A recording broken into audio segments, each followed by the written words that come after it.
श्रीमद् भागवत गीता जयंती समारोह में गीता को राष्ट्रीय धर्म ग्रंथ घोषित करने की मांग। 3 दिवसीय समारोह के प्रथम दिवस पर हुआ ग्रंथ पूजन व संगोष्ठी।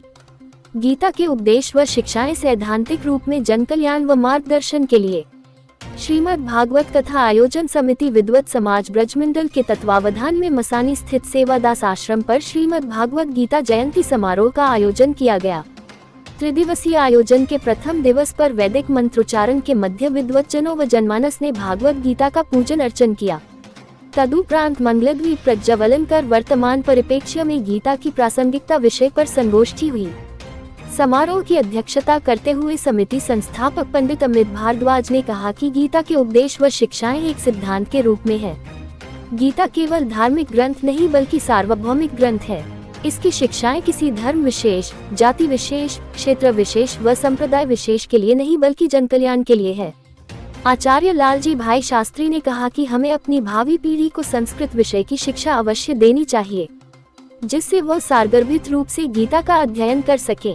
आचार्य नंदकिशोर शास्त्री ने कहा कि कर्म के सिद्धांत को प्रतिपादित करने वाले इस ग्रंथ की भारत में ही नहीं बल्कि विदेशों में भी इसकी प्रासंगिकता है।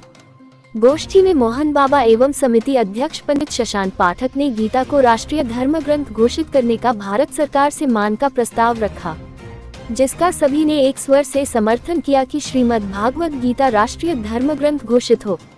पंकज पंडित ने बताया कि समारोह के द्वितीय दिवस पर समिति द्वारा गीता पाठ विद्वानों द्वारा किया जाएगा। तृतीय दिवस पर गीता का प्रति श्लोकी आहुति महायज्ञ का आयोजन होगा।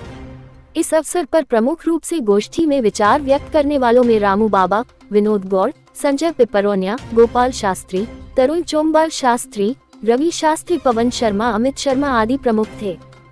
बताइए आज क्या आयोजन रहा अमित जी? श्रीमद् भागवत कथा आयोजन समिति के तत्वावधान में विगत वर्षों की बात ही श्रीमद् भागवत गीता जयंती का आयोजन किया गया है। इसमें आज यह सेवादास आश्रम मसानी पर आज धर्म ग्रंथ का पूजन अर्चन हुआ है विद्वानों के द्वारा और एक विद्वत संगोष्ठी रखी गई है वर्तमान परिप्रेक्ष्य में श्रीमद् भागवत की प्रासंगिकता पर। कल यहाँ पर गीता पाठ होगा, 121 पाठ होंगे 11 विद्वानों के द्वारा और 1 दिसंबर को यानी मोक्षा एकादशी के दिन जो है पूर्ण आहुति होगी। गीता की प्रति श्लोक की आहुति दी जाएंगी और पूर्ण आहुति के बाद ये कार्यक्रम का समापन होगा। मथुरा का पहला IVF test tube baby centre Gopi Krishna hospital Mathura.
Gopi Krishna Generalganj hospital Mathura.